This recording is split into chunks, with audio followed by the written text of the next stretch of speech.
So, thank you everyone for tuning in to yet another episode in which I talk about issues related to public transportation. Um, and this time we're going to talk about something very core to both the stream and like my literal work right now, which is the Northeast Corridor, which I return to from time to time. It's like construction costs. And as I said, this is going to focus exclusively on what happens south of New York because I think I've streamed way too much stuff north of New York just because we ended up working, Devin and we ended up working north to south. We started with Boston just as a way of like setting up the system. So we started Boston, Providence, then this section, and then New York, New Haven. And New York, New Haven was by far the hardest to do. So now when we have this, I'm just going to talk about the intercity issues there. Less to some extent about commuter rail, but less so. And I'm just going to announce the top line result, which is that it's possible on not quite existing track, but with very few deviations. I'm going to point them out, but they're relatively easy deviations with I don't think any takings or very, very few takings, plus one very big project that is already funded and starting construction, so it doesn't matter what I think about it, the money's been spent. And that is so the technical travel time, so what the trains are technically capable of doing is New York to Philadelphia in exactly 43 minutes, and then, New York to Philadelphia in I think 42, Philadelphia to Washington in an hour or so with a 1 minute stop in Philadelphia, it is an hour 47. You can't actually do this because you need to pad the timetable a little bit, because if you don't, then delays are not recoverable, and also drivers never drive optimally. There's always a percent or two that you lose to, and then if the driver starts braking a little bit too soon, or if there are two curves, let's say you have two 160 kilometer an hour curves, and if you don't speed up just a little bit in between them, then that's a few seconds. So between that and recovering delay, you need to be padding. How much you are padding depends on how robust your timetable is. We are using simplicity, which means fewer stopping patterns, money to be spent on separating certain junctions so that the trains aren't going to interfere with each other and the whole point of this is to increase reliability, because when you have a lot of reliability, you don't need to pad. Germany is not very reliable. Germany has to pad the trains 25%. We've seen even worse padding on some commuter trains in the United States. If you try to get the New York to New Haven timetable or LRR timetables, they're padded maybe 30% or even more. And that's actually a simpler system than the intercity trains in Germany, because that's all of Germany with a lot of different cyclones and lots of different failure points. It's a much more complex system than just the LARR or even the Northeast Corridor. Good practices reduce padding to much less than 25%. The TGV in France pads about 11%. It's between 10 and 14 depending on the line. And SNCF is not especially reliable. Their timetabling could be better. And then in Switzerland, the pad is 7%. So you want to. So the most important thing is not all these things you're seeing on this red line. These are, if you're wondering, these are marked curves with radii. The curve is marked in one of two circumstances. If it is not in the depicted timetable, which means that this is a deviation, or in these cases, these are curves that do exist in the timetable, but on the map, but are portrayed very strangely. So these are de facto the radii, always in meters. These are not changed, these curves. Would be probably pretty cool to be able to change them, just because then 437 meters is a 111 kilometers an hour curve, and if you could ease that a little bit, then, I mean, being able to go 140, not 110 is not um, the best thing in the world, but it's like, it would be noticeable. It's just that then you would need to, I guess maybe here it's just moving viaducts, maybe leveling this building, just because here the corner is not built. Here you would need to level buildings. We have not looked at leveling buildings in Baltimore. Um, and but anyway, so the technical time is an hour 47. This is trains stopping New York, Newark, Philadelphia, Wilmington, Baltimore, Washington, and so the technical travel time is an hour 47, but with 7% pad, which is what they do in Switzerland. Switzerland has very good reliability. It also has a very complex system with a lot of. I think I've explained this before that Switzerland and the Netherlands are both two-dimensional countries, in that you can't really reduce their rail travel to a single spine. And the Northeast Corridor is a single spine, and that makes it more reliable because it means that you can, for example, declare that travel on the spine gets priority over connections, and you can do that because a very large majority of intercity travel demand is on the spine. And and in a future in which it's not going to be that way, is like maybe a future where you have high-speed rail tracks between Philadelphia and Pittsburgh. But if you do that, and if the budget for that, you have the budget to keep physically separating tracks more to the point that that you're not going to have to deal with interference by commuter rail when you do intercity rail planning here. And so you can still keep a very low pad. The Shinkansen is not bad at 7%, I think it's bad at 4% was what JR East recommended to California High-Speed Rail. JR East runs an operation that is not hermetically sealed from the national network because there's something called mini Shinkansen, which is, for people who don't know, that's when Shinkansen lines run onto legacy tracks that have been re-gauged or dual-gauged.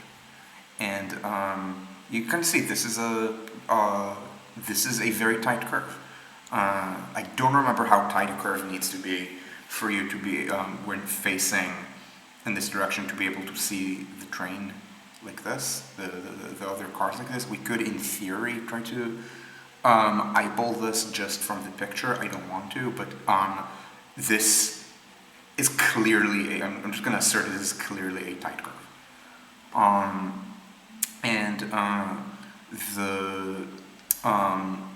So these share tracks with occasional legacy trains. So it's not as hermetically sealed as the network south of Tokyo, which is so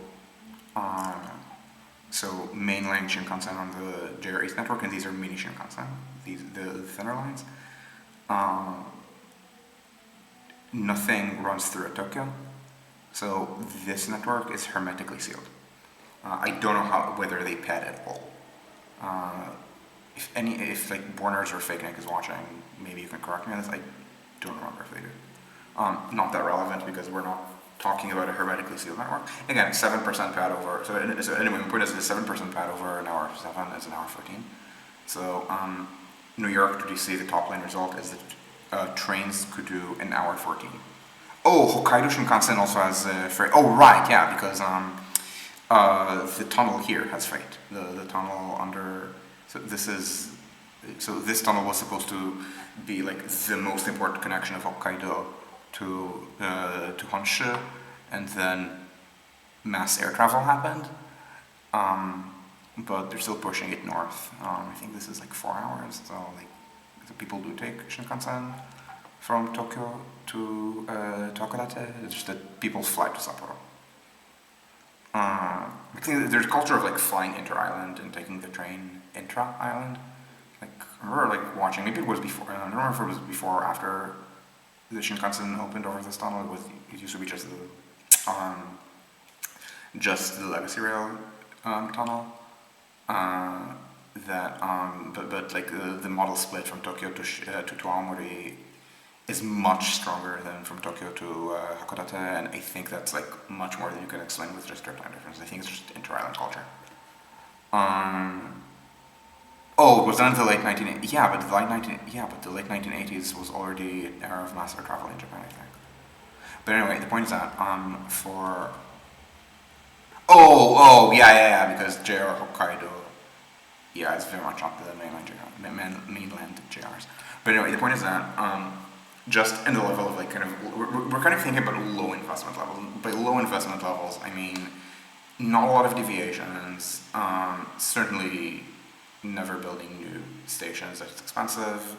Like trying to actually be able to count how many properties you need to buy out. Like that level of investment to really focus on the timetabling issue. Like this is very much here's what you can do. It's not exactly electronics but no concrete. This is electronics. So I'm happy to say that the signal changes that are required are already kind of being done. Like the signal system is capable of the capabilities. Okay, let me rephrase it. The signal system has the capabilities that we needed to have for this because the signal system right now has problems with knowing what train everything is. So it kind of so if you have two trains that follow each other on the Northeast Corridor, the signal system will kind of assume that the train behind brakes like a freight train, which is very slow, and therefore need to maintain a separation as if it's a freight train, even if it is traveling at speeds that are clearly not speeds that a freight train is capable of. And that forces more separation between the trains than necessary. They have the ability with the existing signal system to know what train it is and say, wait, this is clearly a passenger train, you can brake much faster. So the trains can be spaced much closer together. They haven't done so yet, but again, they are capable of this, and this is kind of like the next stage of what they're going to need to do, just as there's going to be more traffic when the gateway tunnel opens. And so the signaling system, I thought would be a big impediment. It actually is not. And so the electronics part is really just re-electrification, like replacing the catenary so that it doesn't sag in the heat and doesn't have problems with high-speed trains. But you don't need to change. I don't think you need to change MS, and I know you don't need to change your substations. So that's already spoken for. And then it's really a matter of very small changes in concrete to support the other things. So there would be things like grade separations of junctions. It's not depicted here, but Hunter interlocking. This one, so the one that the one that separates the Northeast Corridor with the Raritan Valley line. This is a flat junction. In the first round of funding for the Northeast Corridor, this was not funded. There's a New Jersey Transit had a project for grade separating like this and this for $300 million. It was not funded in the first round. I want to say that I believe it's going to be funded second round, but at a much higher budget, like 400 something, maybe 500. Which it should not cost 500, but I mean,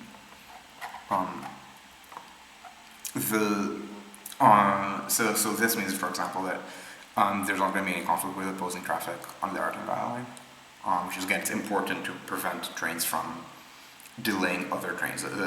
As I mentioned, the signal system today, just to give examples of this. So this is more Swiss-like upgrades than the Tejavician concept model. Yes, but it's Swiss-like upgrades in a setting where you actually understand that it is useful to have a higher average speed than 120 kilometers an hour, which Switzerland does not do. Because in Switzerland, if you like driving, you drive. And in Switzerland, there's also no concept of competition with air because where the fuck are you going to fly domestically? Maybe Zurich to Genève. I think there's like a handful of flights and they exist purely as repossession so that people can like maybe connect from Genève to Zurich because Zurich is like the main international gateway or something. It's not like people don't meaningfully fly domestically in Switzerland, so they're not thinking in terms of speed at all. I also don't think Switzerland has developed a bus network for competition where you need the combo of price and fare to beat them. No, price and fare, sorry. Speed and fare to beat them. And also just so as I mentioned, Switzerland and the Netherlands are both two-dimensional countries, which means that the concept of running as fast as necessary makes sense. Let's see if I put rail transport in Switzerland, if it's going to get me a map that's sufficiently great. This looks actually pretty good. Yeah, this is sufficiently detailed. I can work with it. I don't like that I can't go as far south with that, but it does go as far south as Geneva. So the point is that kind of like the centerpiece of the system is a triangle of Zurich, Basel, and Bern. It's this triangle, but there are, let's call it alternative routes. It's not like everything goes on the road from Zurich to Olten or from Olten to Bern, because, for example, there's an alternative route from Basel to Bern, which is via Bienne, Biel or Bienne, whatever you want to call it. The city has two different names. It's a little bit like Derry and Londonderry, except without the bombings. And likewise from Zurich, there's Zurich to Luzern, and then Luzern to Bern. And they're actually investing in let's call it the alternative routes, like the Zurich, Basel, Bern, via Olten routes. So there are a lot of different nodes, and the idea is that there are timed connections on the hour, every half hour at Zurich, Basel, and Bern. Investments are designed around making the trains just make the connection. So the big centerpiece of the connection, you see, like these little dotted lines here between Olten and Bern. This is because in the 90s they built a 200 kilometer an hour route, this one with lots of tunnels, in order to speed up Olten to Bern to be such that Zurich to Bern and Basel to Bern should be a few minutes shorter than an hour. They were previously a few minutes longer than an hour. If it's a few minutes shorter, then trains depart on the hour, arrive a few minutes before the hour, and people have a couple of minutes to make all the connections. So the point is that the value of speed-ups from, let's say, an hour and 9 to 56 minutes, which is what I think they did to Zurich to Bern, the value of that is very high. The value of going from 56 minutes to 43 minutes, in contrast, is low. These are small cities. Yeah, you can fill a train every half hour. You're not filling a train every 15 minutes, which means that going below 45 minutes is not actually that valuable. In contrast, because of this one-dimensionality of the Northeast Corridor, which is a little more Shinkansen-like, because of that, speed is worth more and is more continuous. Like, there's no discrete point of, oh, we need to go just slower than this amount of, just faster than this amount of time in order to make connections. The Northeast Corridor is very large cities. We're planning everything around an intercity train south of New Haven every 10 minutes, which means that trip time is effectively a continuous variable, not a discrete one, as in Switzerland. Do I think this will have problems for extensions of the Northeast Corridor into the Deep South? To an extent. Why am I saying to an extent? If you're doing much more bypassing, so much more investment in concrete, you should be able to do New York to Washington in an hour 40-ish maybe. And as I said, it's going to be an hour 54. So yeah, you're losing 15 minutes, but the 15 minutes, I mean, if you're doing New York to, I don't know, Charlotte, and it's 4 hours versus 4:15, that's not the most important thing in the world. The first thing. The second thing is you can still build these bypasses later. So the bypasses that are important to build early are the ones that are very high savings measured in trip time per cost, and also ones that failure to build them makes them harder to build later. So I said I'm going to be south of New York. So here's an example. So I'm going to give a north of New York example of something that we're probably going to recommend, which is building, let me put up New York, New Haven, building this bypass. It's not very clear, so I need to zoom in. Instead of two sharp curves in a straight bridge, curve the bridge. This is because this bridge has a speed limit of its own, which I'm not sure how much I believe, but it does have a speed limit. So when I say I believe, I'm not saying I don't believe in the speed limit, I'm saying I don't necessarily believe that the speed limit binds and you can't lift it. I think you can to an extent. But also this is kind of curving, these two curves. Like, they're not the sharpest thing out there, but might as well. And the thing is, they want to replace the bridge. So instead of replacing this in situ and dealing with two short curves, just replace it like this. That is that is the thing where if you do this, you just don't need to do the in situ replacement. So the incremental cost of doing that is very low. A few takings. This is also something that gets bundled with this bypass, which could be included in the timetable and also simplifies the timetable because it bypasses a very high traffic section of the Northeast Corridor.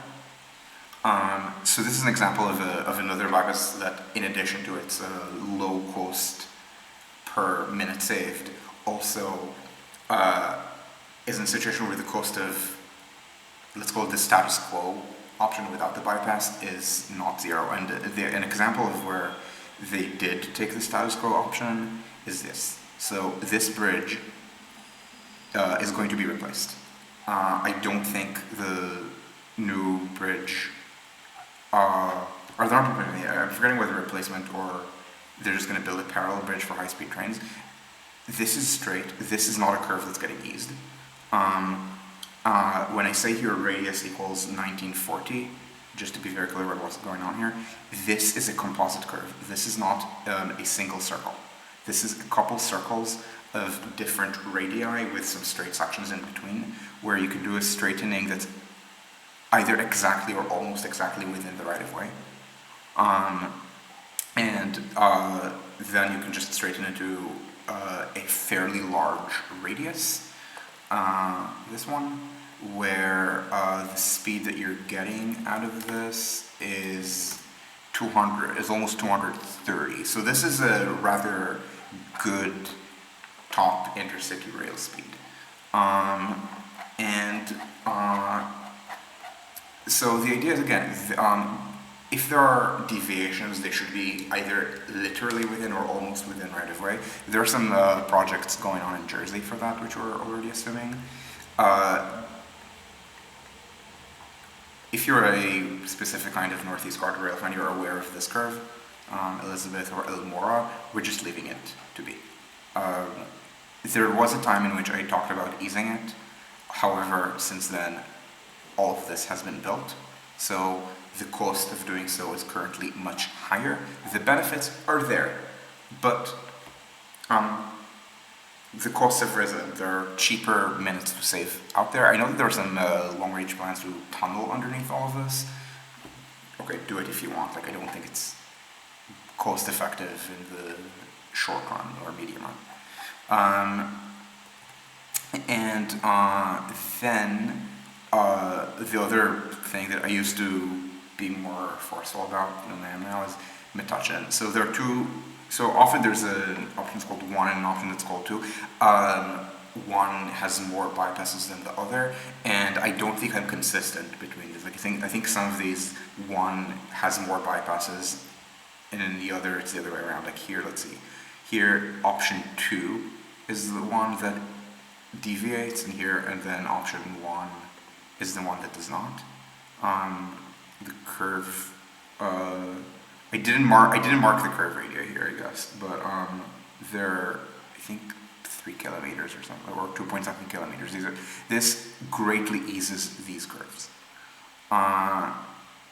and the problem is it is rather destructive.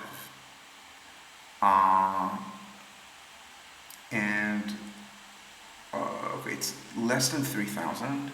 Well, much less than 3,000. We're talking, I don't know, maybe 28. Like usually, if it's a curve that I roll, you can expect the radius to be based on a target speed. Yeah, 2,800. No, even that might be a little too high.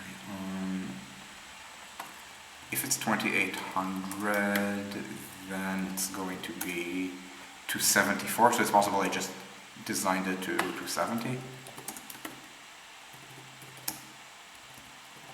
So 2717. That's my guess. Again, I didn't mark it, and we also notably did not. We did not consider these deviations in our schedule. The only schedule that I mentioned that we've analyzed in this case uses the existing curve radii because the within right-of-way changes that are already being planned. I think leave it as like maybe, I want to say 1 degree or something like that. So 1 degree is 1746. If this is a pre-existing curve, then the numbers will be nice, not in what speed you can get out of it under very aggressive assumptions, but in degrees. Maybe 1 degree is even a little bit too optimistic, and it's something like 1.1 degree, so let's try 1600.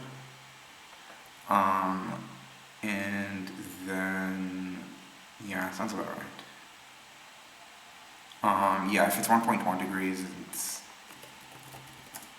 yeah, probably that, and then this is a fake number because you can't run that, you can't run at that can't efficiency above 200, so this is probably, yeah, it's like 200 kilometers an hour, and yeah, making it 270 will save time, but at what cost? Like this, like these are takings.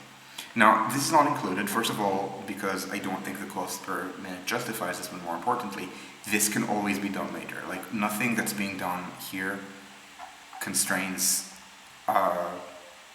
nothing of what's being done elsewhere will constrain this. Like it's not like there's supposed to be some special investment here that's going to make this harder to ease later. I don't think there's anything that's going to raise the property values of these houses because maybe if there's a I'll answer this in a second. Because if there is so one of the things that we're finding out is that the commuter trains could be significantly sped up. We're talking like a factor of 1.5 difference sometimes, factor of 1.3, 1.5, just because of better rolling stock, but also just less schedule padding. And when that happens, then you should expect the suburbs to get more valuable, and the same is true of after Gateway opens, it's going to be more capacity. But probably the highest increase in land value is going to be right next to the station. Buildings near the station are likely to gain substantially in property values, but the farther you are from the station, the less the effect is, especially if there's going to be any transit-oriented development here. So this means that it's like deferring buying these houses for later doesn't make this impossible, I don't think. So yeah, there's Metuchen. Then there's this. This is also a deviation, which I think is already pre-planned. This is a little bit of an S-curve. I think the current speed limit is 145 miles an hour. You can squeeze a little bit more, but only a little bit. VSL trains have high cant efficiency. So there are plans to ease this. There's a little bit of an environmentally protected area here, like the wetland. So this is a little bit delicate, but it does.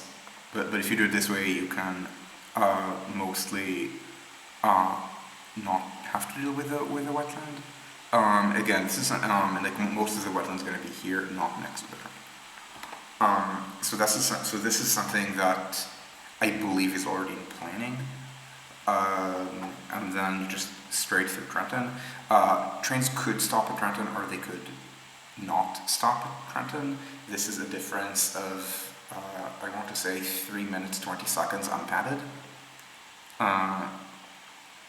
the numbers I quoted for you before without the stop at Trenton. So, Borners, is this trying to come up with an America adapted HSR tradition?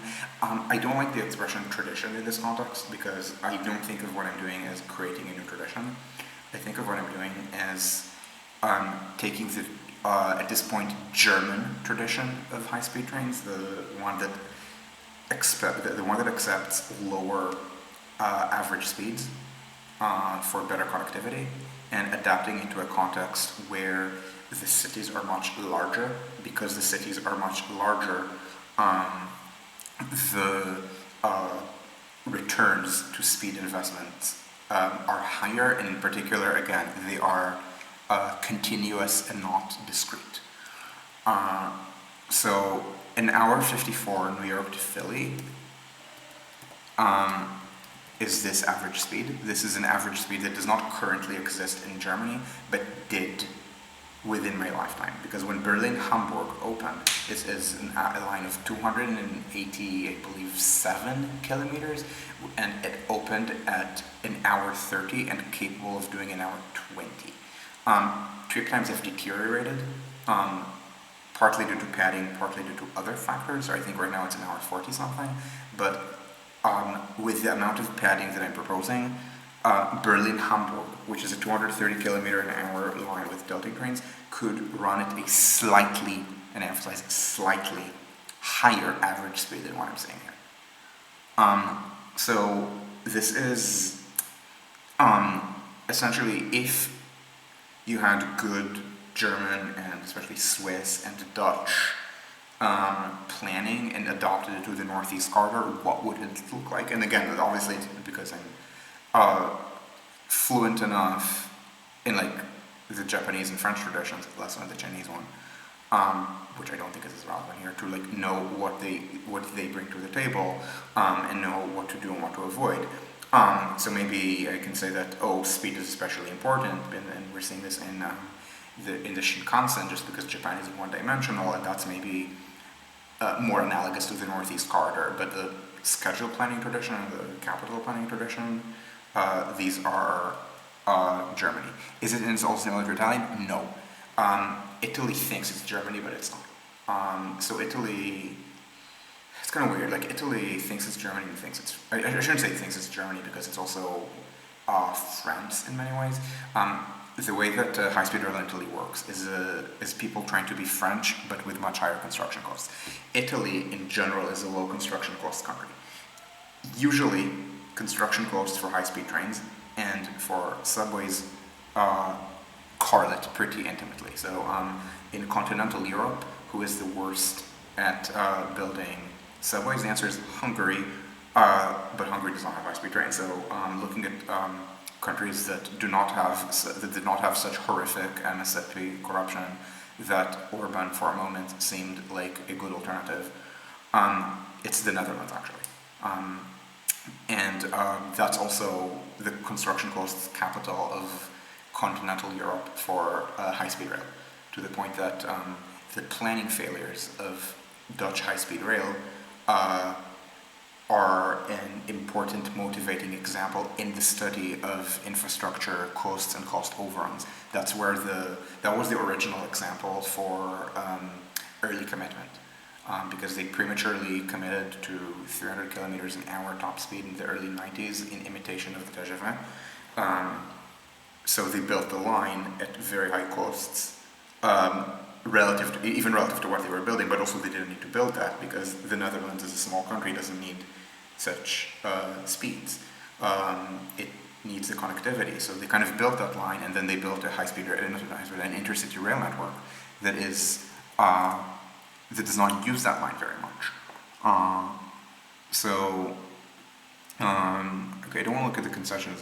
So these are the maximum speeds. So this is the line that's been built. And yeah, Amsterdam and Rotterdam are the two largest cities in the country. And Den Haag is the third one. But pretty much everything else is way to the east. And the busiest train station is actually Utrecht because of that. And if we think in terms of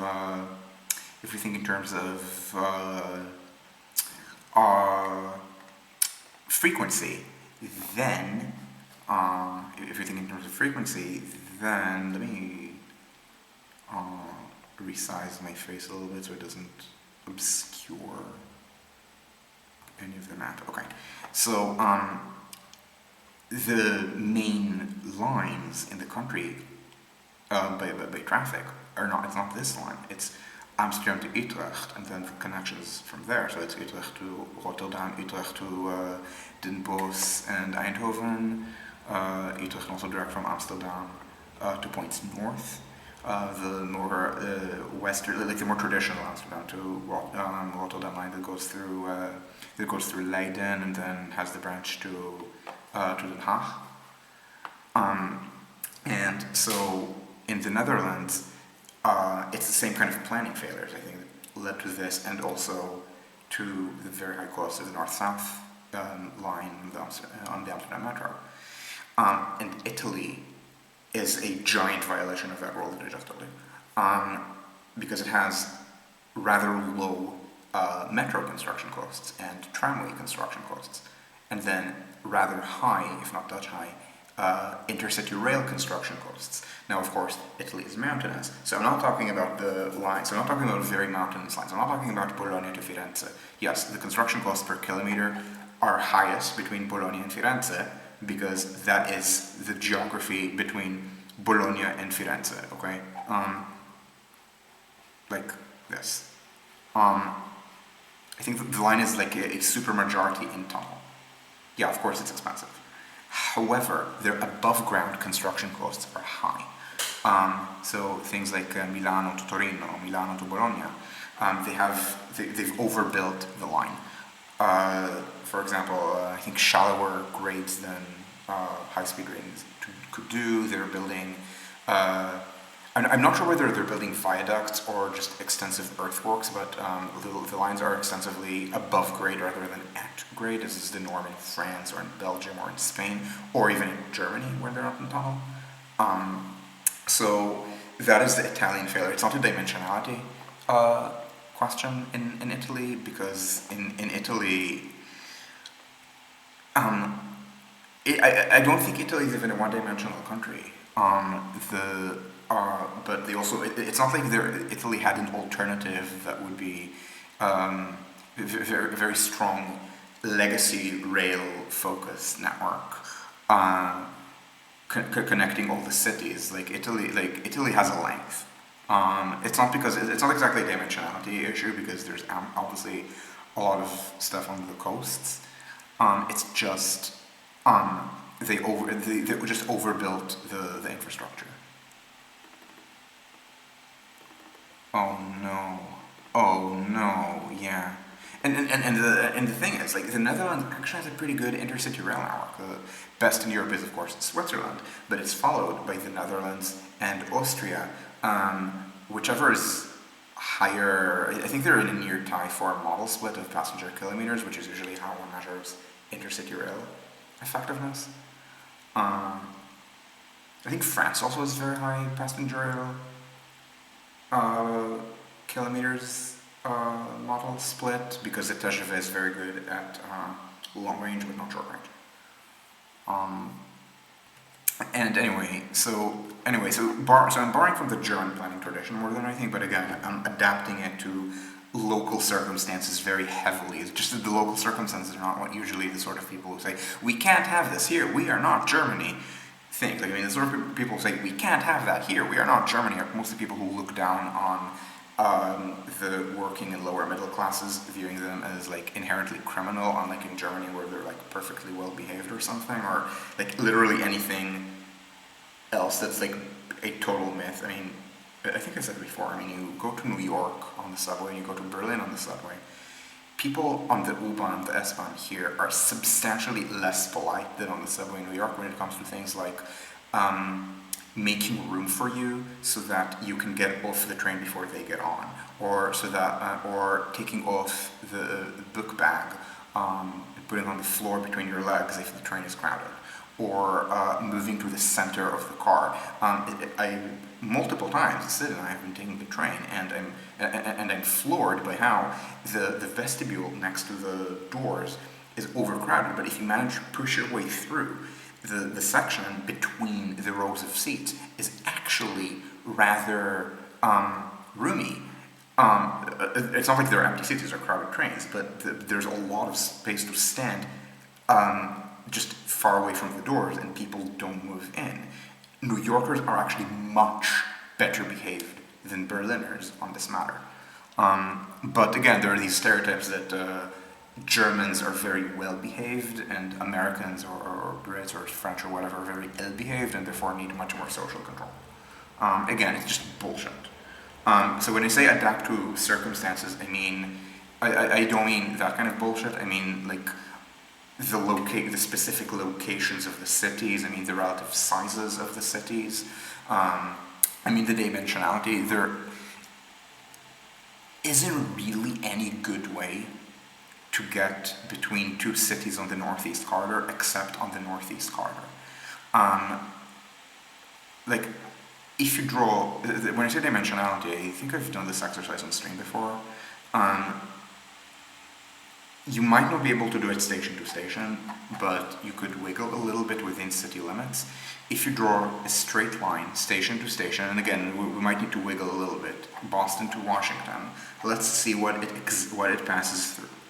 So it passes through the city limits of New Haven. It passes through Manhattan.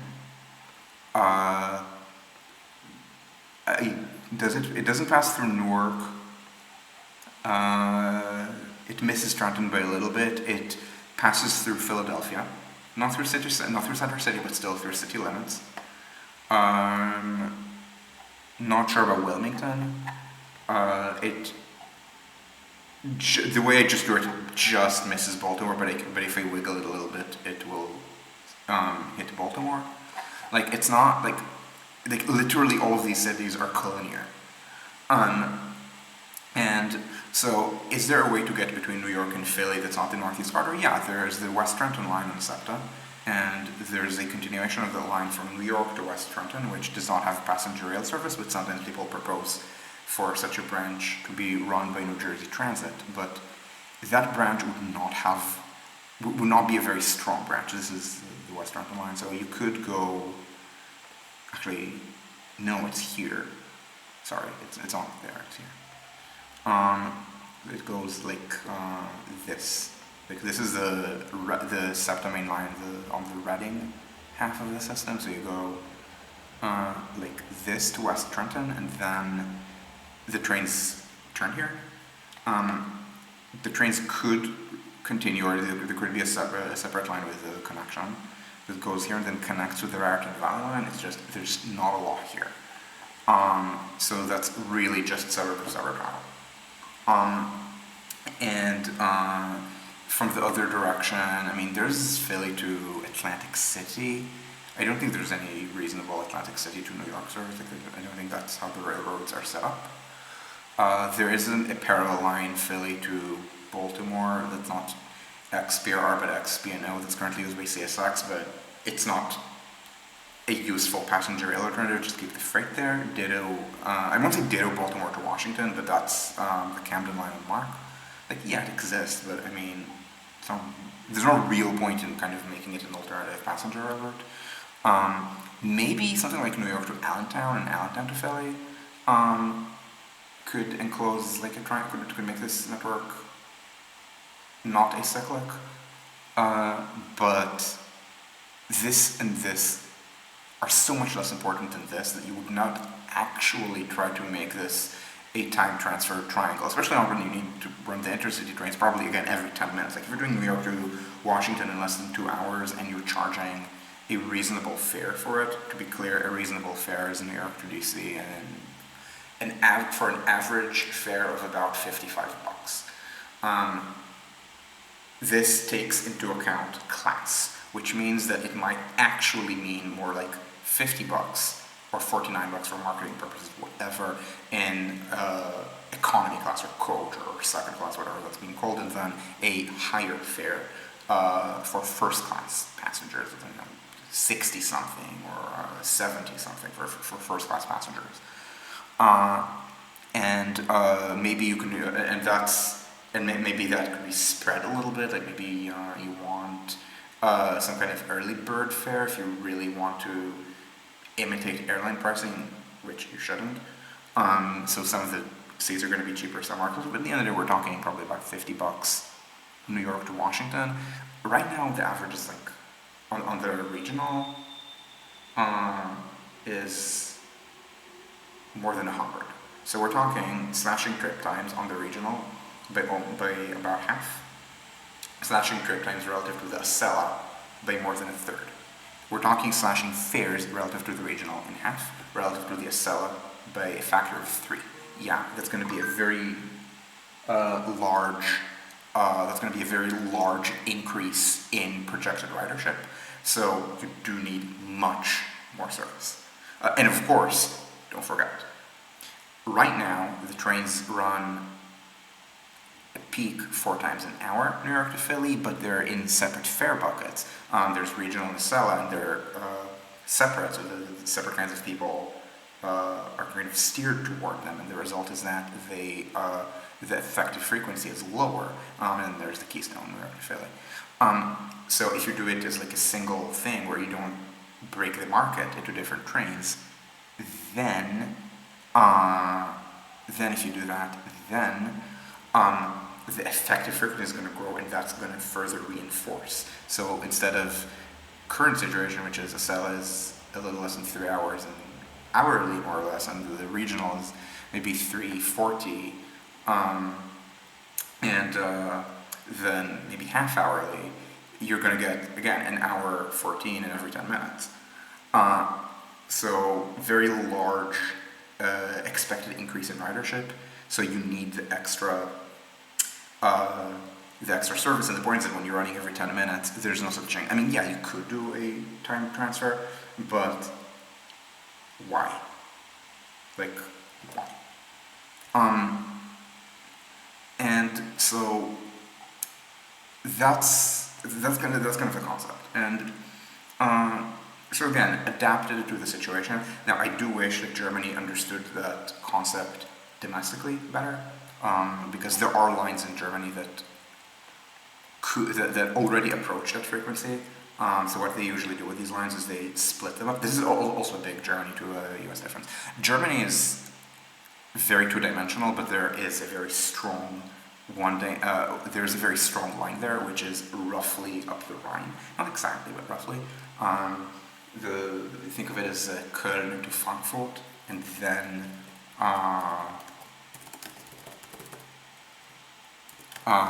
Frankfurt to Mannheim. These collectively are the busiest lines in Germany by both passenger traffic density. I think actually Frankfurt to Mannheim is denser, which is a slow one, this one, and in terms of the number of trains per hour, it's about 5 or 6 collectively.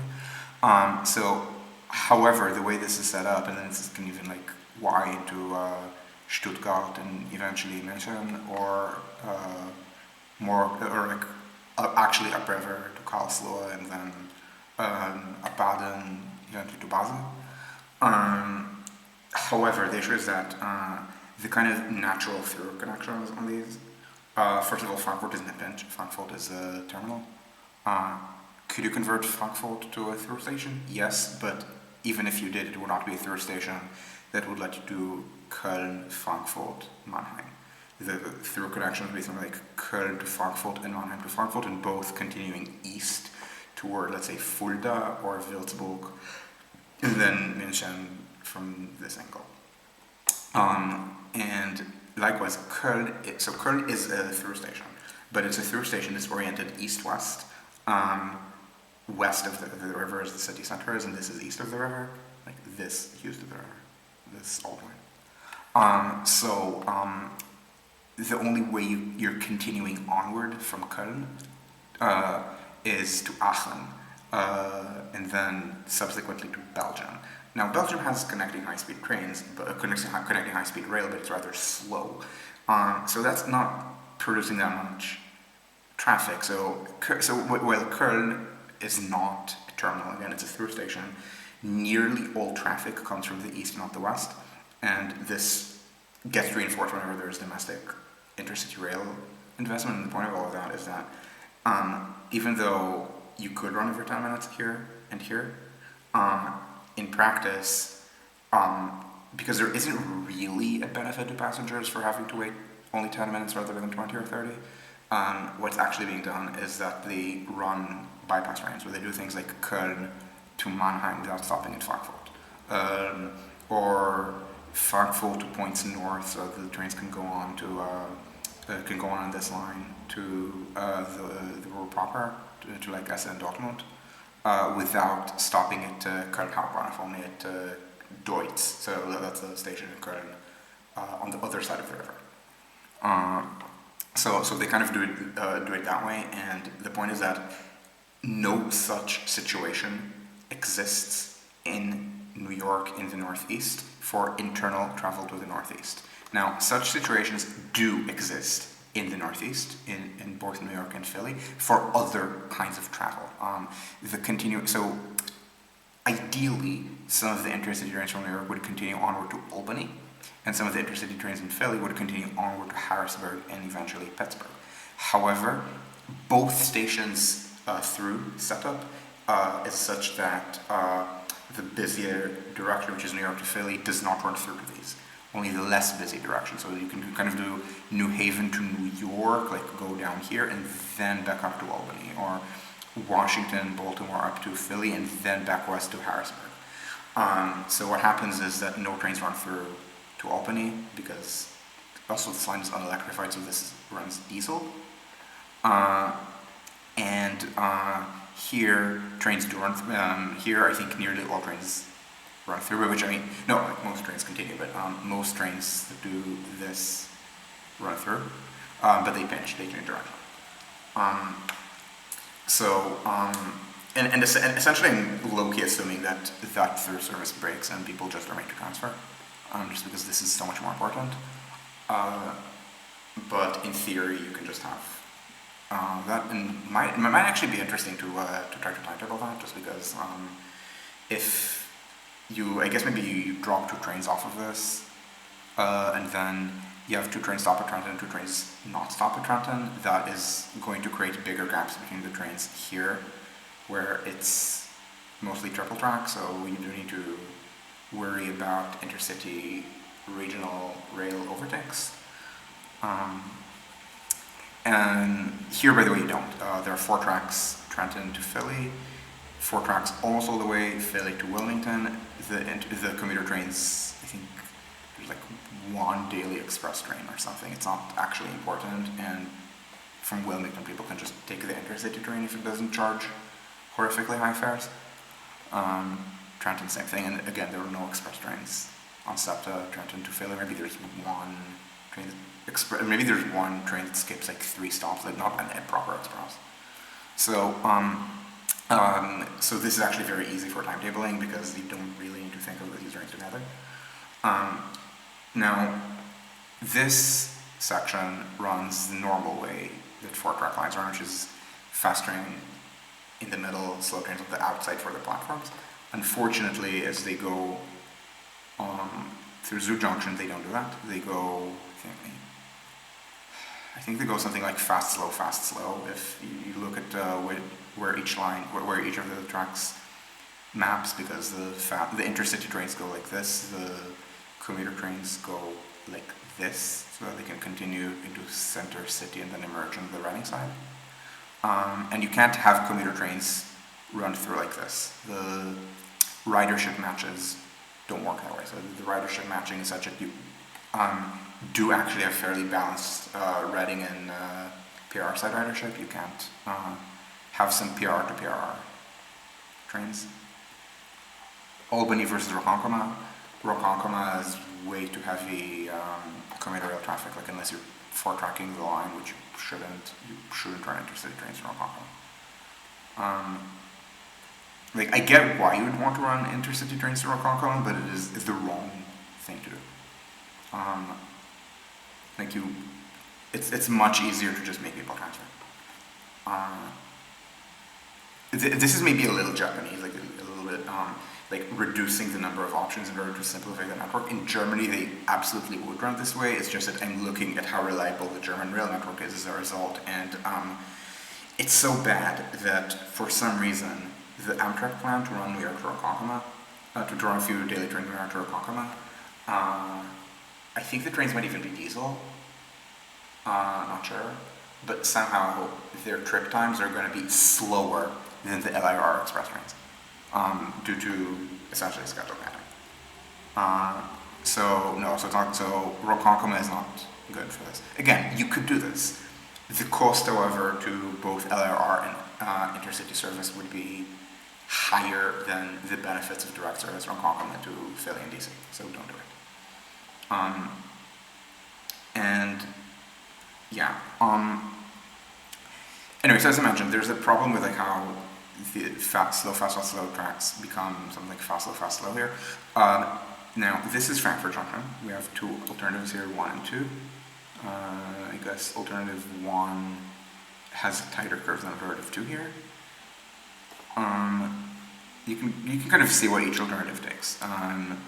This takes less. Like they both take parts of Allegheny iron and metal. I doubt this is a very high value park. The 900 meter radius version just ends up here. The 1100 meter radius also shaves Crown Boiler Company, and I can't tell what this industrial building is. This is VIP Products Corporation. Note that this looks like it's 0 residential takings, and I've looked at this many times. Devin's also looked at this many times, and does not have my mentality that that Caterpillar is like the company that builds the future.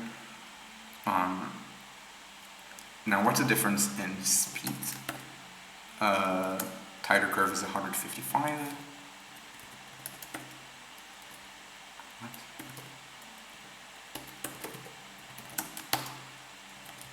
Wider curve is 177. So, I mean, there is a difference, but it's not going to be like I think it's. I don't remember. This is a couple seconds. This is a short section. It's like a little bit more than 1.5 kilometers. So 1.5 kilometers over this. This is 32 seconds, and then this is 37. So this is 5 seconds, and then yeah, there's speed up time back to line speed, but you barely get to do that here. Here you're probably not going much faster than 200, so the difference is there, but it's not very large. So yeah, it's like a 10-second difference. Now obviously, if you're doing the tighter the tighter curve modification, you're not doing the wide one ever. So that's like 15 seconds forever. I just don't think these 15 or 20 seconds are that important. The other thing is that when you do this, you can also just flip the tracks already. Like you don't need the tracks to be fast, slow, fast at North Philadelphia. This station. Yeah, so you go here. These are curves that are not very wide. They're not compatible with going very fast, but they're compatible with going decently fast. You could do a Wilmington bypass, but you could also do it later. Like nothing you're doing here makes it harder to subsequently build this bypass, or like maybe I-495 right-of-way bypass. Like this can always be done later. And remember, when I was talking about this in the late 2000s, early 2010s, people said, well, you can't bypass Wilmington, the vice president is from there. And now he's not vice president anymore, but I mean, it's not that big a deal. Like, I mean, bypass or not bypass, in a high investment scenario, that's still a difficult question. Because Wilmington is not just a coast. It is a coast, of course, because you can see these curves, they slow down the trains. If Trenton slows down the train base existence by 3 minutes 20ish, Wilmington must do this. I want to say probably by comparable amount actually, because maybe I'm not sure how wide you can make this curve for the bypass. But yeah, it's probably like a 3.5 minutes slowdown. So yeah, there's a cost to not building the bypass. There's also a cost to building it, which is You need to separate local and express trains because local intercities absolutely need to stop here. And and if you don't build the bypass, you can actually have a single stopping pattern, which kind of sucks for Trenton, or alternatively sucks for people traveling through Trenton. Either rail works, or you could do South Train stopping in Trenton, some not if you want to. As I said, maybe do a thing where a train in 3 turns at Philly and maybe changes direction and goes to Harrisburg. A train in 3 stops at Trenton and goes on. Probably these trains also should stop around. A train in 3 doesn't stop at Trenton, and then they're going to be spaced not evenly, which is annoying, but something like 14 versus 16 minutes or 13 versus 17 minutes. The 4 trains, if it's 4 trains an hour here, and that makes the overtake series easier, I think. Anyway, there are some. So all of these curve modifications, I think this exception, are within right of way. Note, by the way, this is a curve modification to a pretty high radius. I don't think you even need to take these. You probably need to like triple glaze the windows in the back or something, but these are not like nice backyards or anything. It clearly, so this is something that I wasn't thinking about it when I drew this, but now I'm thinking about it more. It actually makes sense to do this, especially because this looks like a subdivision under construction, so you want to do it now and not later. Like, you want to do it now when you talk to 6 potential NIMBYs and not to 30 potential NIMBYs. And also importantly, all of these curves are rather wide, so this curve is not that tight, but it's in a high-speed zone, so it matters. This is a curve that's drawn this way because it's a bunch of different curves of different radii, so it can be merged. This is a deviation from the right-of-way. I don't know why this is suddenly tight, but this is in a tight curve in a very wide radius. Again, tight means like 200 kilometers an hour, not actually tight. And wetland impact doesn't seem extensive here if you move the berm. Then this is already spoken for. This is, as I said, maybe I didn't say this explicitly, but this is, again, it's a bunch of curves of different radii that are being eased to a single curve. I think it might even be under construction, I'm not sure. And then and then you just keep the right of way. You just stay on the right of way. You don't really need to ease the curves. These, yeah, sure, but you need to demolish too much of Baltimore. This is my understanding of the Frederick Douglass tunnel. I've seen different interpretations that have slightly different curvature for it, but importantly, this is said to be a 160 kilometer an hour section, so that's what we're doing. And then there's the section here where, so by the way, R equals 4,000 only if you do this because this is so close and it's harder to see. This is a deviation that is actually a deviation from the right-of-way. This and would require to also move this access road to probably be like this. This ends up bypassing the BWI station, but the BWI station could be rebuilt here or here.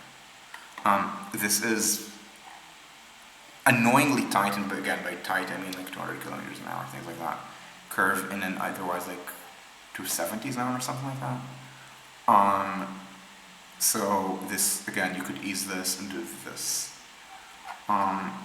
It's not that big of a saving, but I also don't think it's that big of a cost. The most annoying cost is that this strands this parking lot, which could just be an acceptable loss. Like if you have like another access road here or something. And the point is also you have this creek. So instead of trying to ease and build and overbuild a creek, you ease and just go completely on the other side of the Stony Yard Creek. Which you kind of see how like this kind of environmental engineering works, that if you're trying to avoid wetlands, yeah, you sometimes have to build more infrastructure. Again, it's fine. Like, this is not terribly expensive. This is the end of the day is, how many kilometers we're talking about? It's about 4 kilometers of at-grade right-of-way formation in an area that is already picked to not be as environmentally sensitive, because if you didn't give a shit, you would just pave over the creek. And then, yeah, you need to move the road, but at the end of the day, the construction cost of a road like this, through terrain like this, is not high.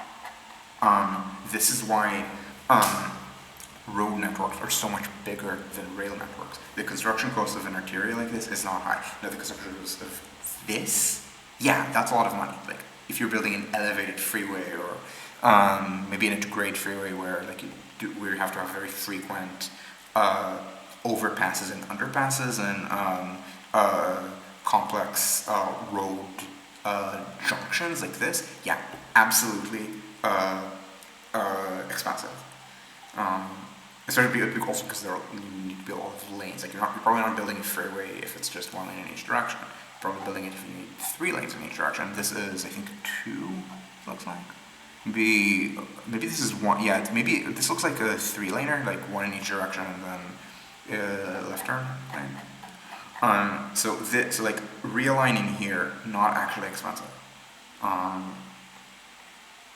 Like, you can maybe see, like, yeah, this is on a grade, so this respects the grade a little better, but roads can climb this. Like, roads can climb hills, thank you very much. Roads can climb hills better than rails.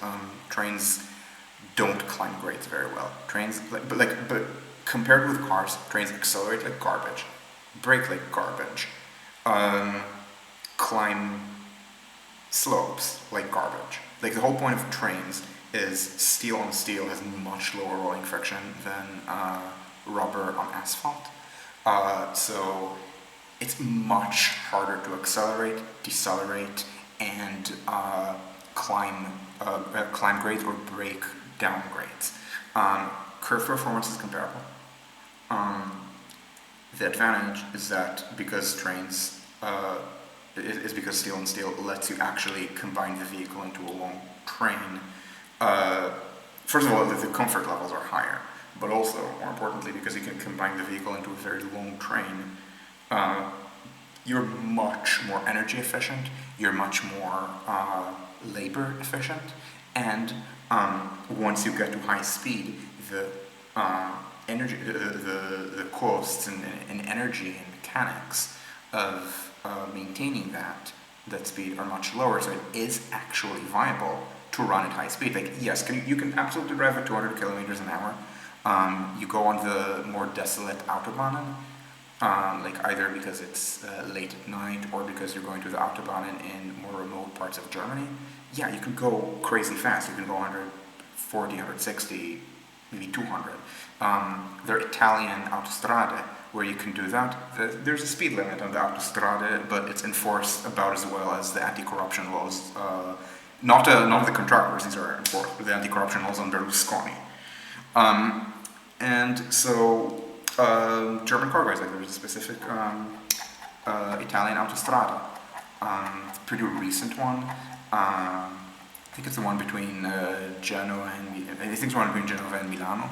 It's it's a pretty new one. Maybe not up the mountain, but like this section or something like that. Maybe A7 is the one. It's very straight. They also have high tolls in Italy, I like here. So usually you don't do 200 on the Autobahn here because you can't. There's traffic. It's for the same reason you can't do. It's the same reason where in a city where the speed limit is like 50 or 60 or 70, you're probably not doing 50 or 60 or 70. You're doing, like, maybe you have bouts of 40, 50, but you're averaging much less because of traffic.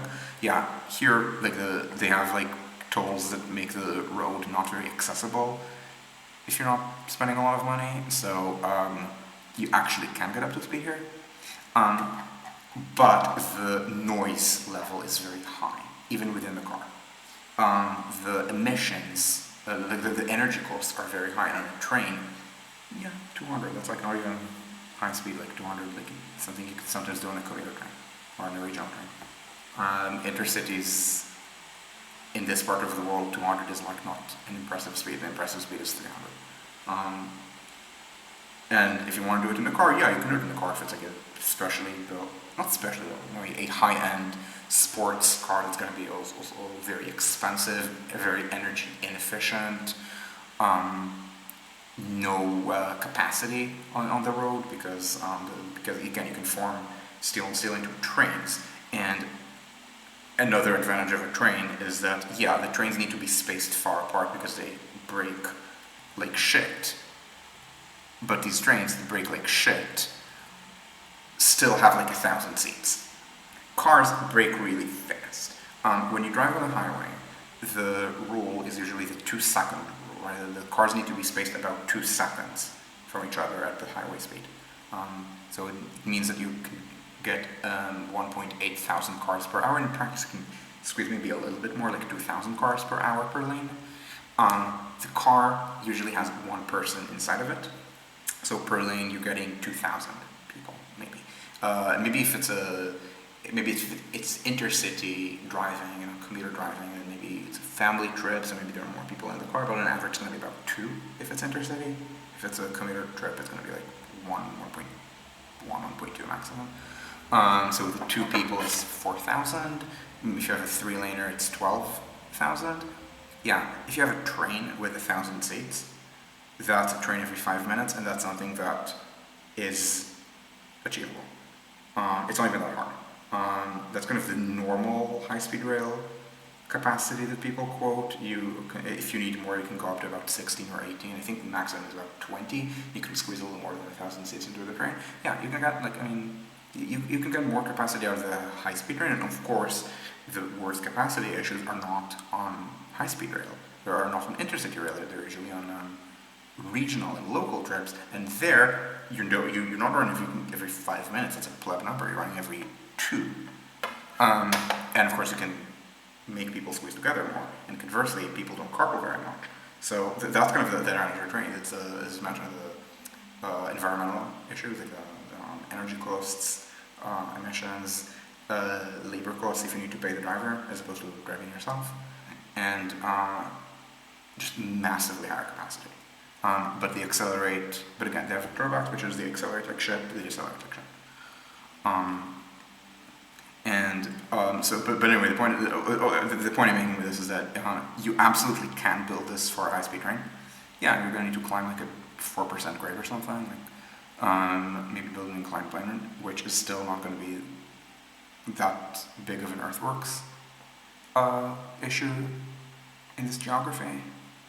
It's like, remember, 500 meters you can climb 20 meters. So this is, you're seeing 19 meters. Here, like you can climb here, no problem. You can climb here, no problem. I can't tell what the underlying thing here is because the tree canopy obscures, and this is clearly like not completely flat. But if this is, it's probably about, it says 52, but I'm guessing it's about 40 because this is 40, and this is 29. So if this is 40 or a little bit less, and this is, yeah, you need to climb about 10 meters-ish in 250 meters. Yeah, that's exactly what you're doing. That's completely fine. Again, you might need a little bit of cutting, but only a little bit. What's the average distance between stations and passing loops? Good question. So, anyway, now that I'm done showing you all the bypasses, which again is very, very little concrete that needs to be built at the point. Distance between stations. Okay, so first of all, in the Philly area you don't need passing loops, so we're talking Baltimore to DC. Baltimore to DC is a fast commuter line. Maybe not as fast now that the commuter trains run diesel, but there are 7 intermediate stops, I believe. So that's even fewer intermediate stops than Boston to Providence. Wait, that's not what I meant. Wait, this is where I was trying to look. Okay. So, this is Washington. North of Washington, you have 1, 2, 3, 4, 5, 6, 7 stops, and then Baltimore. Now, there are 4 tracks through West Baltimore, and that's going to stay within Ottawa. There are 4 tracks through Halethorpe, it goes down to 3 tracks here, which means that it is not hard to maybe even use this entire section as an overtake, schedule things so that going from Baltimore to Points West, it goes commuter and then behind it intercity, and then the intercity will just overtake the commuter train between West Baltimore and Halethorpe, and begin the run here. And then you do need passing loops. I'm not sure whether you can do it with just one passing loop if the trains run evenly every 10 minutes. That's what we're investigating. So it's possible that, with these 5 stops, like BWI, where are they? BWI, Odenton, Bowie State, Seabrook, and Carlton, you might need another passing loop, or you might not. I mean, there's almost this entire section is triple track. So you could do a thing where the middle track either is delicately timetabled to be a passing track in either direction, or have asymmetric passing. Either of these could work, and again, we don't know yet, but the passing loops are not going to be on us. This is not that kind of right away. Does that answer your questions, Mark?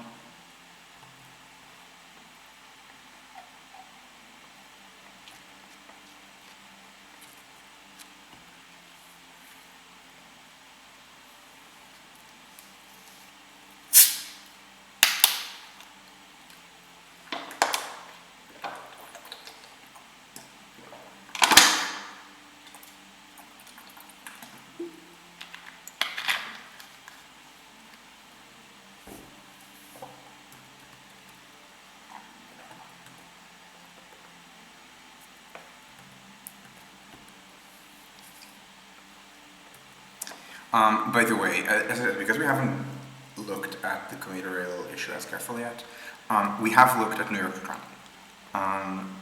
Not enough to for me to tell you exactly how the timetables work, but for me to be able to confidently tell you that they can be made to work, because it's 4 tracks. There are 6 track sections.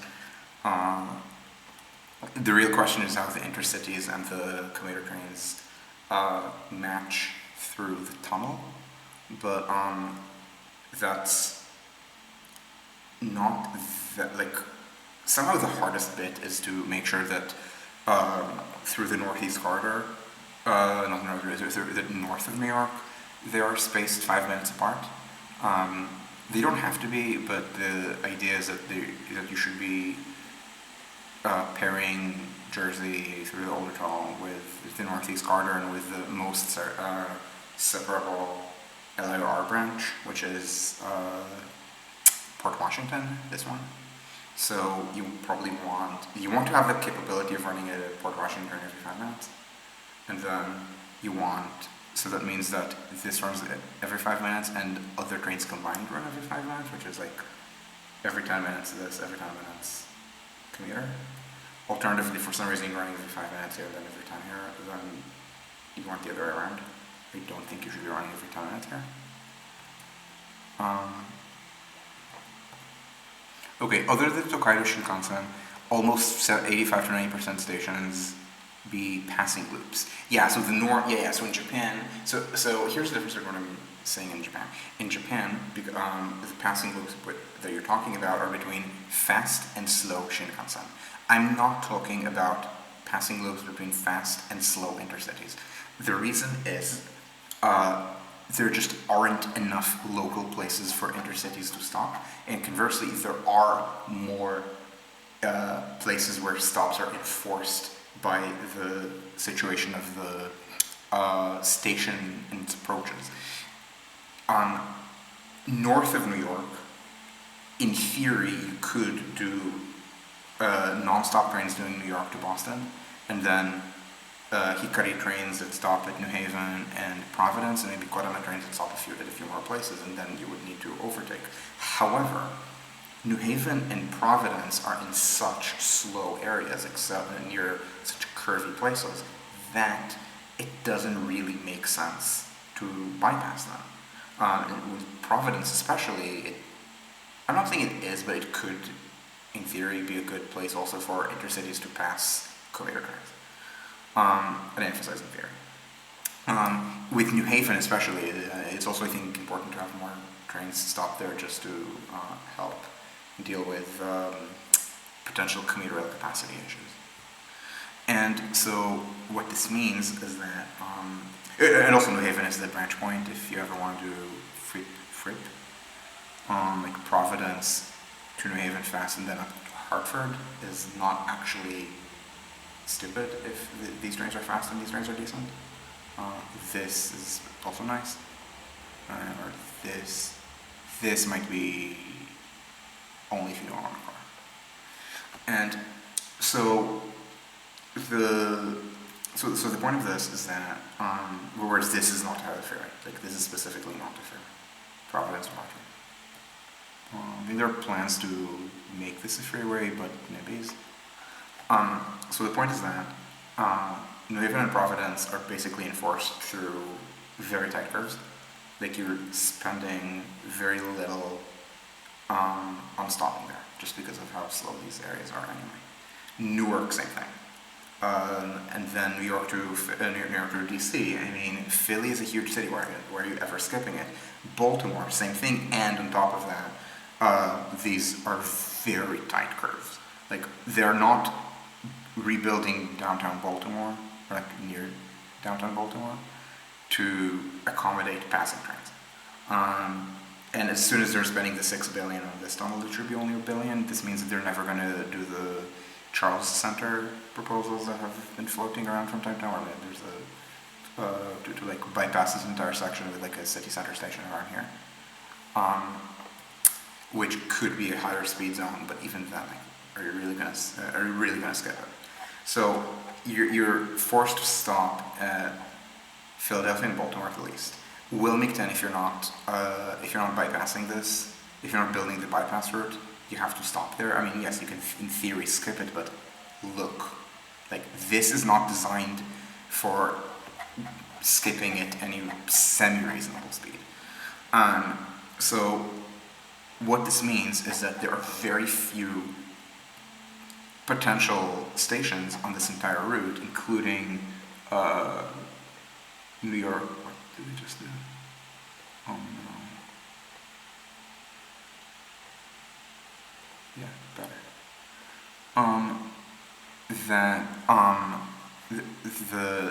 There are no or almost no Kodama stops. Like what Kodama stops would you have here? Like BWI,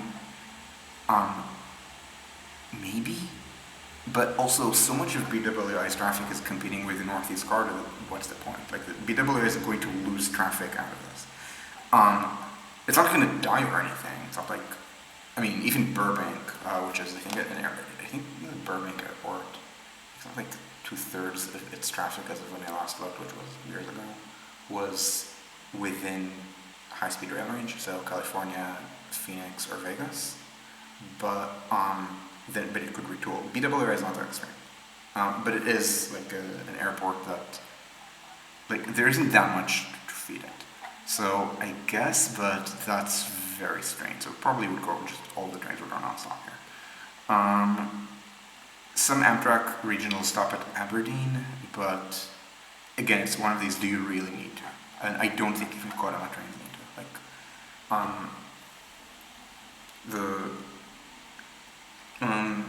probably the dominant way of using Aberdeen would be commuter trains, like MARC trains that go to Baltimore, and then people would change trains in Baltimore. What else? Newark, Delaware, again, same thing. I mean, it's so peripheral that I don't think it's a requirement. Whereas in Japan, with the Shinkansen, I mean, you actually have pretty strong Kodama Hikari stops. You have Shizuoka and Hamamatsu. Like, the equivalent of Shizuoka and Hamamatsu on the Northeast Corridor is Providence, New Haven, and Wilmington, and maybe Trenton, and like 3 of these are enforced stops. So the point is that the Kodama and Hikari stops, they're what? Maybe Route 128, maybe that's like a suburban car connection. I can kind of see that, I emphasize kind of. New London, Stamford, Trenton. If you build the bypass around Wilmington, then Wilmington. I don't think there are others. And the point is that this is not enough stops to have to have the Nozomi, Overtaking, Kodama game that there is on the Shinkansen. Because Stamford either stop there or don't stop there. New London actually works pretty well as like a way to slow down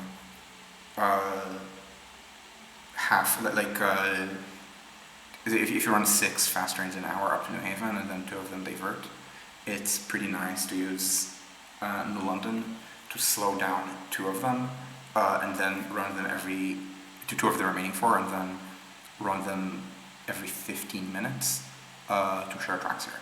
This is something you could do. You can use Trenton for that purpose. It's going to be a little bit uneven, Trenton to Philly if you do 2 trains live at Philly, but leave the line in Philly, but that's fine, because again, this is a 4-track section, you don't need to care.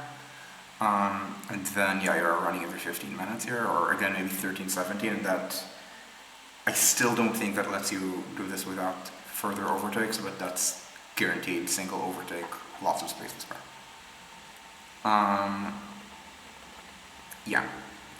So the point is that there's no big case for Kodama stops.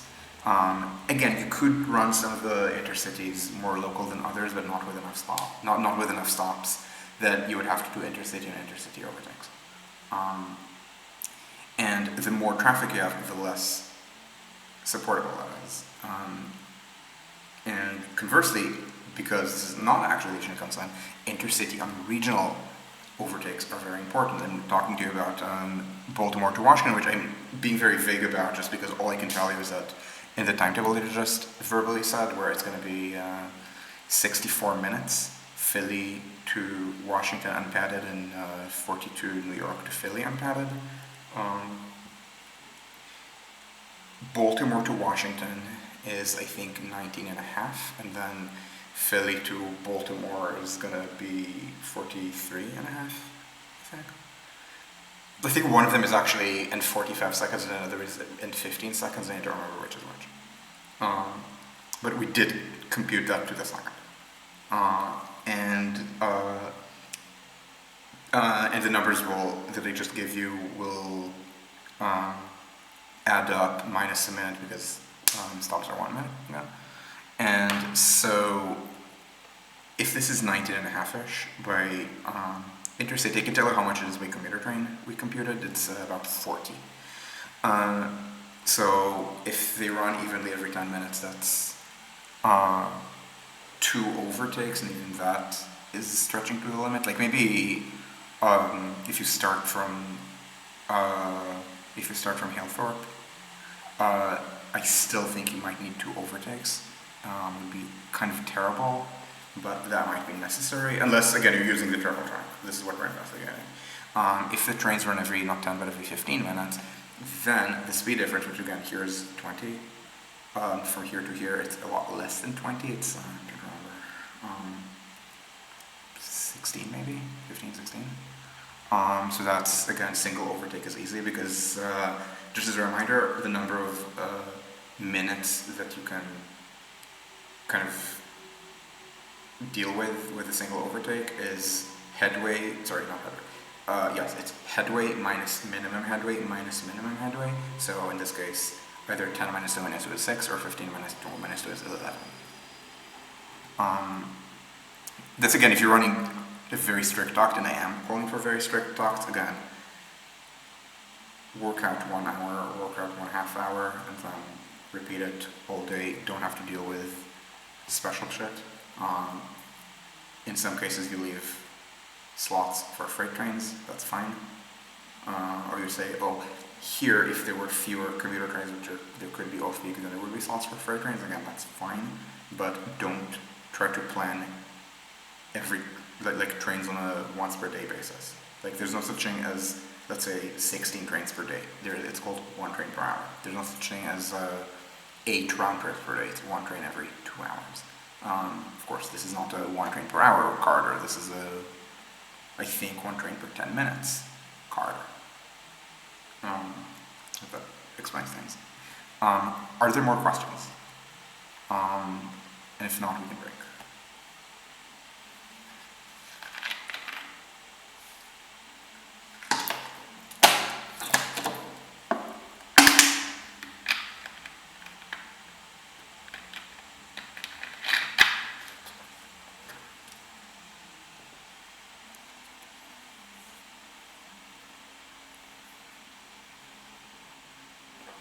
Oh, by the way, if you're wondering how long it got, where in those 43 minutes of New York to Philly, Newark is, the answer is I don't remember.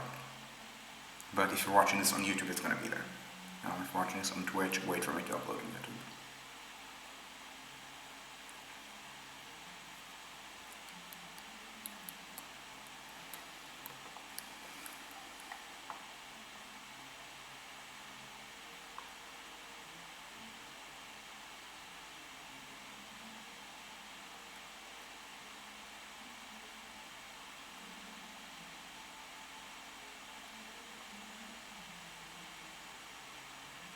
Oh, wait, why is it spelled Halle? It's Halle.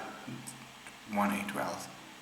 Saale is correct. I guess they accidentally spelled it as if it rhymed with the name of the river, Saale, but it's not. It's Halle, Saale. Like short A in Halle, long A in Saale. Is the Northeast Corridor a special case within the US context because it is such contiguous urbanization? Yes. In fact, it's special, not just that, but also intercity. So it has a bunch of, I guess you could call all of this contiguous suburbanization. Like the important aspects of it are cities are very close together. That's the first one. Second, cities are very large, which again means that frequency becomes more continuous in discrete. Or in speed, or rather speed becomes more continuous in discrete. 3, there's very little freight in there's very little freight interference even on the legacy line. And suburbanization, I guess, can be also broken into two. So one of them is deviations from the right-of-way are non-trivial. Like building in the right-of-way is non-trivial. The second issue of suburbanization is interface with commuter rail along the entire corridor.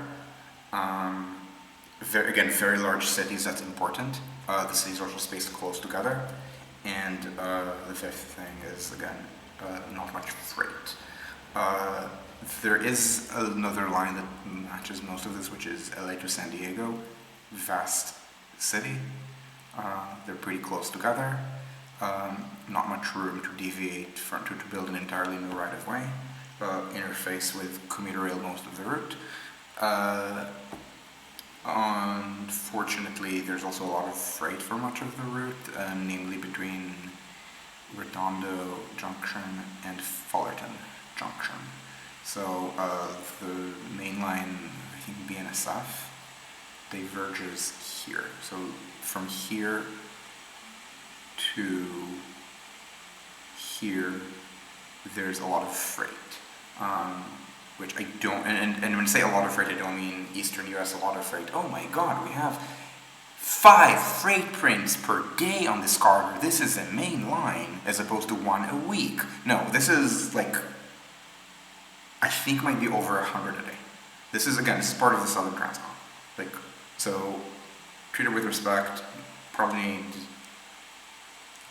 complete track separation the entire way. So like 2 tracks freight, 2 tracks passenger. LA to San Diego is the other example.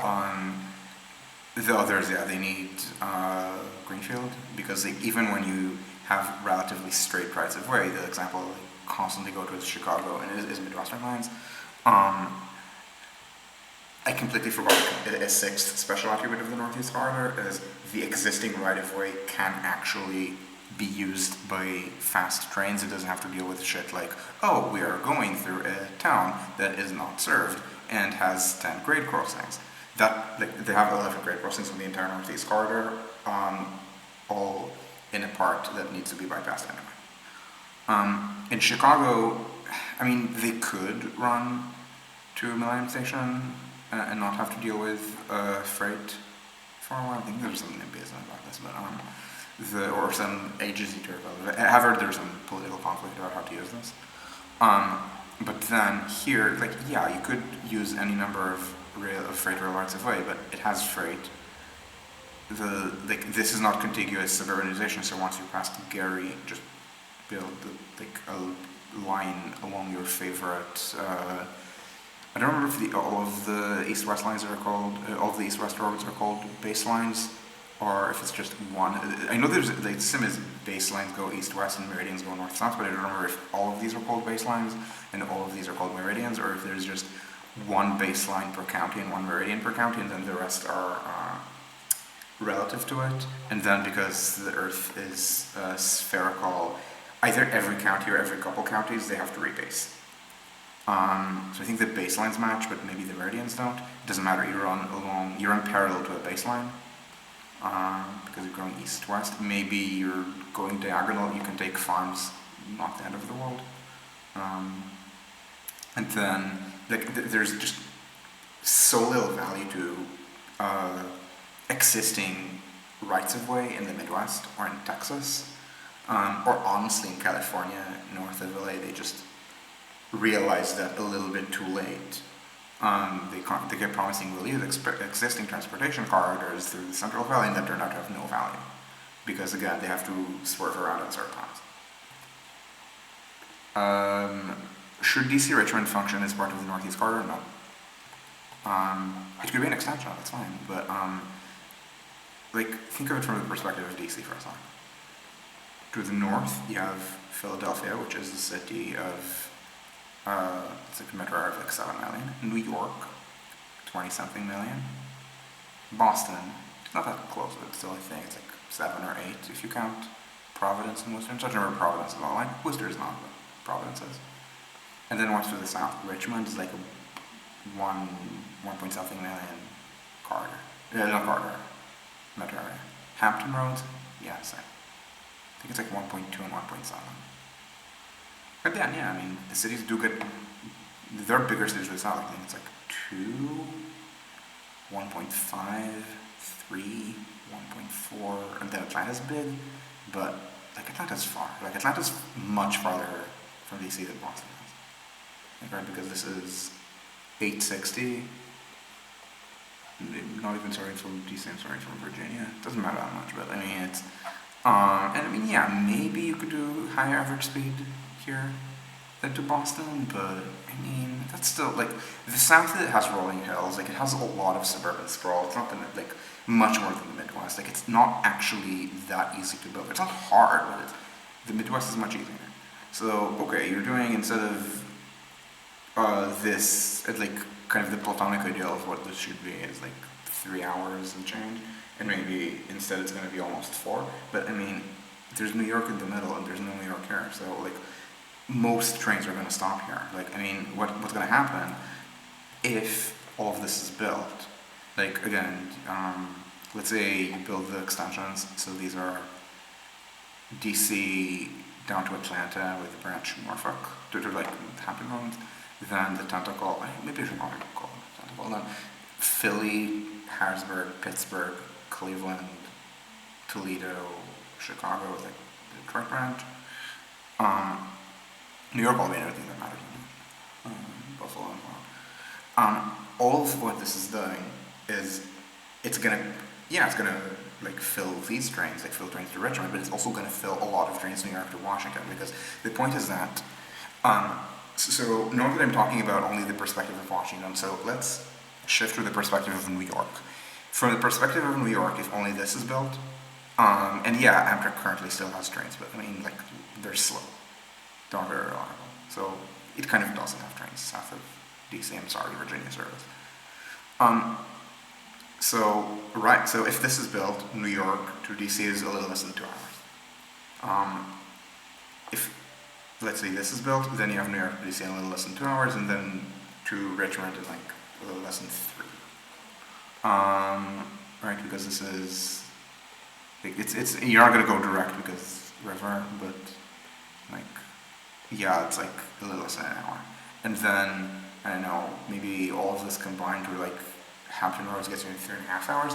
So yeah, a bunch of people are gonna ride. Like I mean, Richmond and like I'm kind of maybe looking down on Richmond and Hampton Roads by the comparison with New York or Philly or Washington or Boston, but like New York is still a huge city. New York to Richmond fills trains, or Hampton Roads fills trains. But the thing is, these trains also fill New York to Washington because that's a subsegment. So what this means is that people going from points north of Washington to points south of Washington still use the Northeast corridor. So maybe if only this is built, it's a 6 trains an hour route. But if all of this is built, like this, this, this, let's also add this just for completionism, then this is no longer 6 trains an hour. This is probably 12, maybe even more. And yeah, maybe only 6 of them continue here. But I can absolutely see a world in which like there's so much high-speed rail, there's so much high-speed rail that hasn't been built that you need to somehow figure out how to do 16, not 6, but 16 trains an hour south of New York, and then let's say I keep I keep trying to figure out like maybe 12 continue to DC and then 8 or 6 to Richmond and like maybe 2 split off to Virginia Beach and then to Norfolk or Virginia Beach and then the rest go to Charlotte and then maybe some of these continue to Atlanta and then 4 trains are just going to divert to Harrisburg and Pittsburgh and maybe they're not going to need to pinch at Philly because they could just have like a bypass around Philly built and then a different fleet of trains for doing DC to Philly and then Harrisburg and Pittsburgh. But that doesn't mean that this gets treated as an extension of the Northeast Corridor. It is a different line with much less traffic. Because again, all of the through traffic north of DC to south of DC also adds to the traffic here.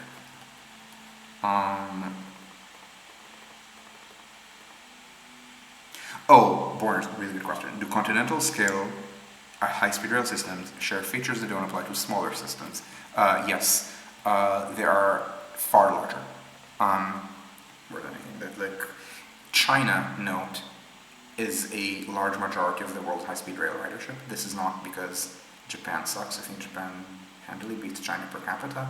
I think France and Germany do as well.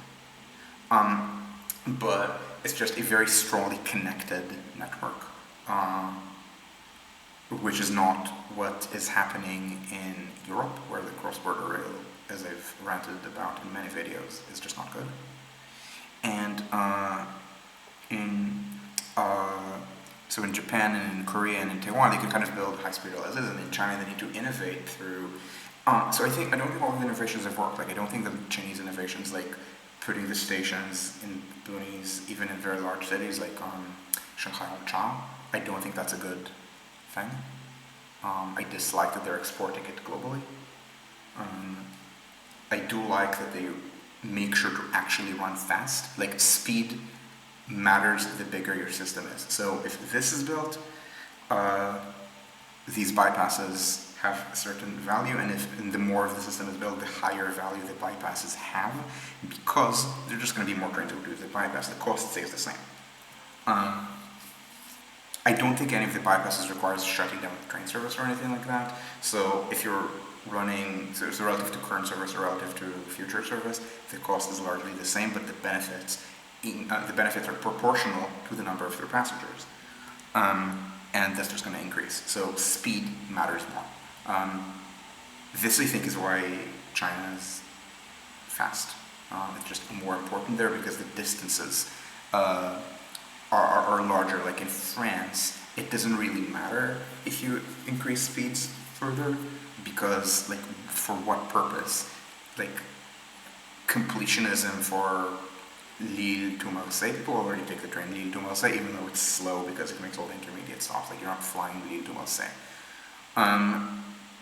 Paris to Nice, okay, the line is not involved. Like the places where you need to think in terms of average speeds much higher than 200 kilometers an hour. It's something like you can see glimpses of within France because it is the geographically largest country in the EU. It's not the largest European country because, regardless of what your feelings on whether Russia is European or Ukraine is bigger. But like if you're trying to think about a coordinated system for France, Benelux, Germany, just starting with that, Switzerland, Austria, like let's call it the kind of, I don't even know what kind of old timey name to call it, like the core HRE or whatever, like the HRE plus Berlin, because HRE never controlled what is now West Germany.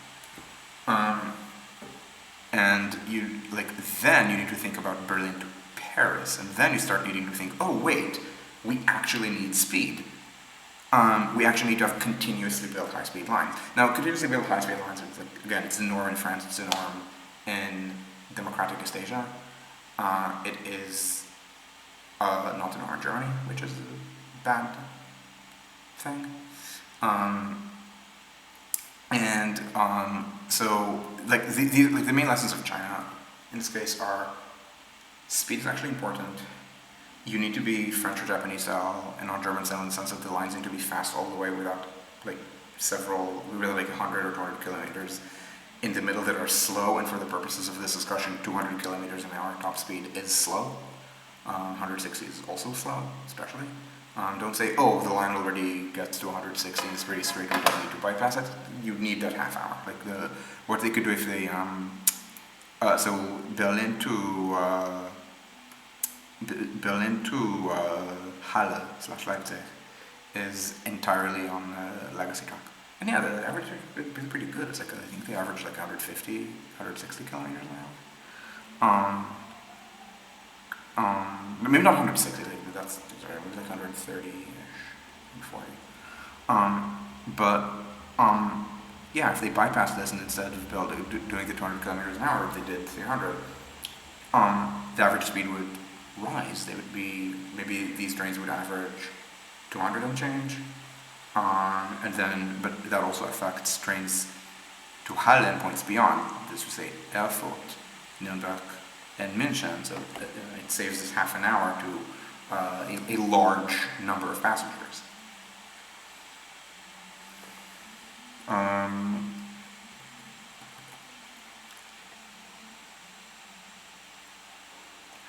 Can't remember.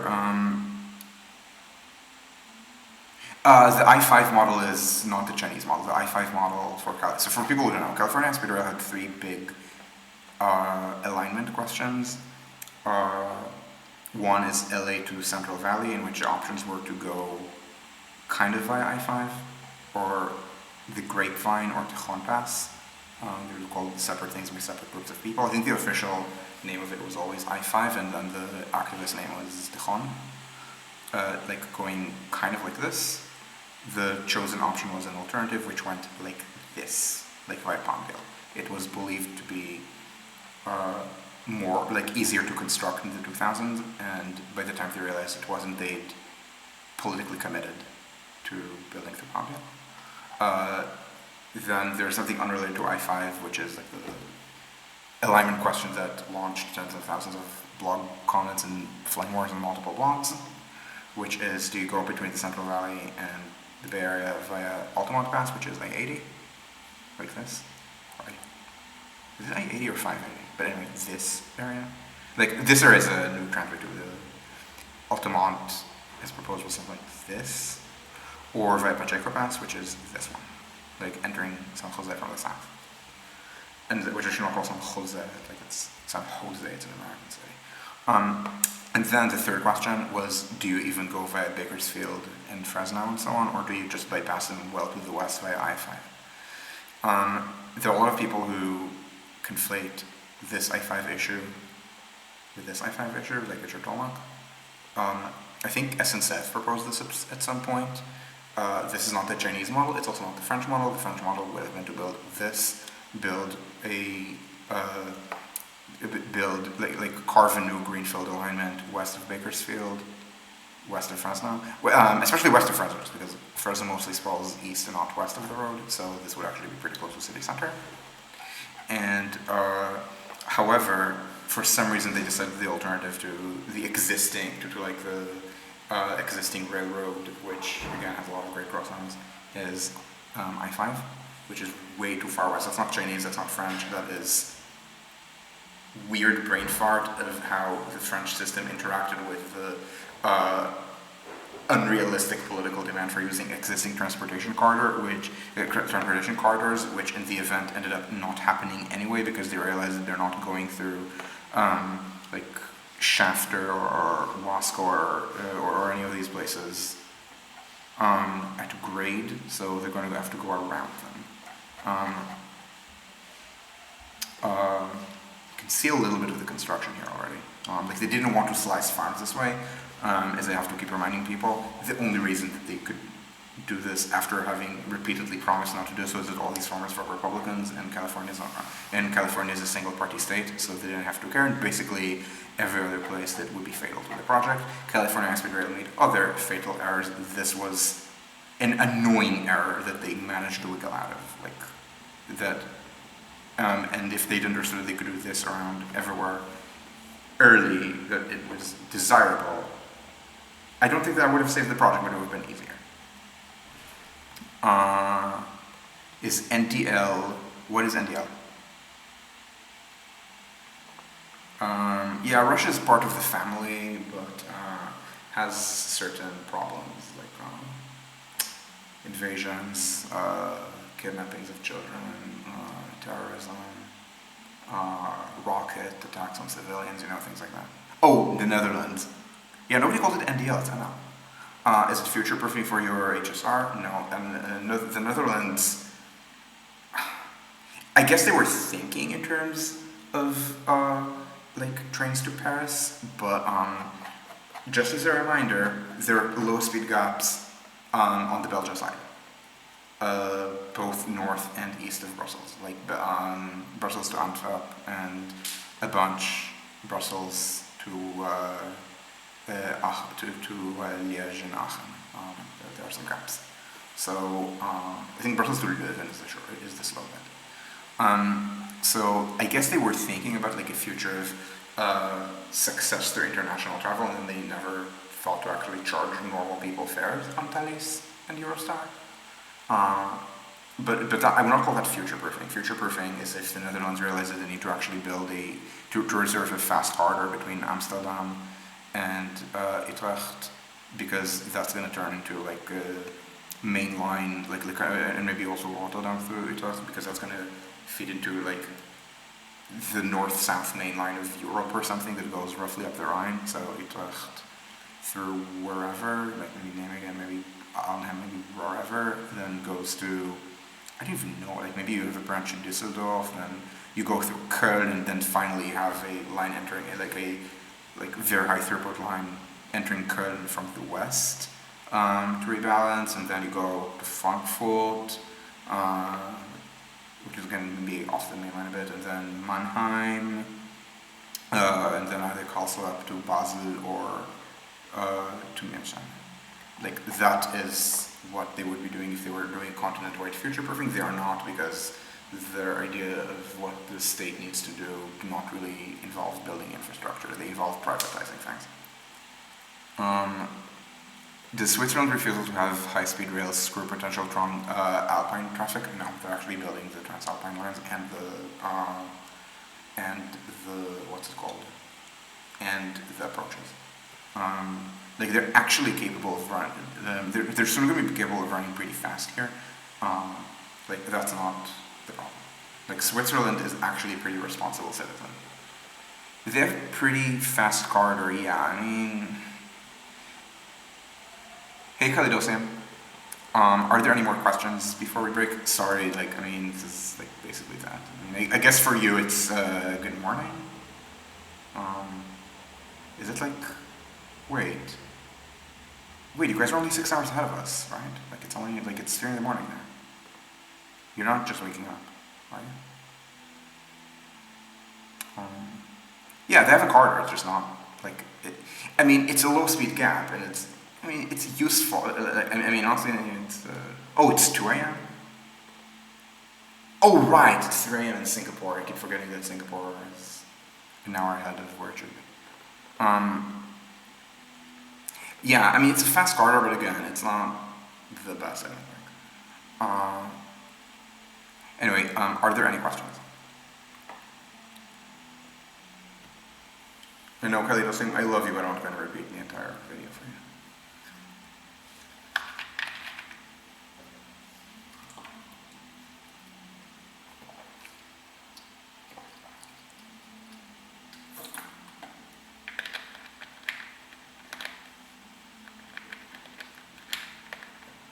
Sure. No problem. Thanks for participating. Yeah, that's fine. As long as we're not talking about England and Scotland, it's great.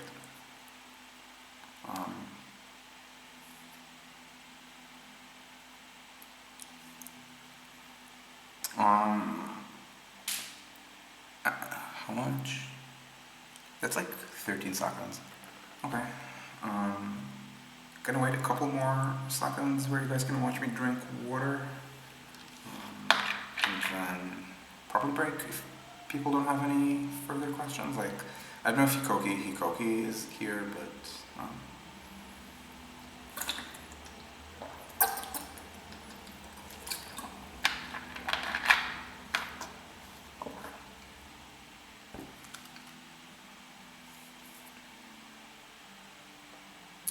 alright. So thank you all for watching. Sorry that it's being a bit rough because I can't like give you an exact timetable yet, but might actually be able to do this month. So thank you, and I will see you, not sure if Tuesday or in a week or even later in the week. But anyway, thank you, and ciao ciao.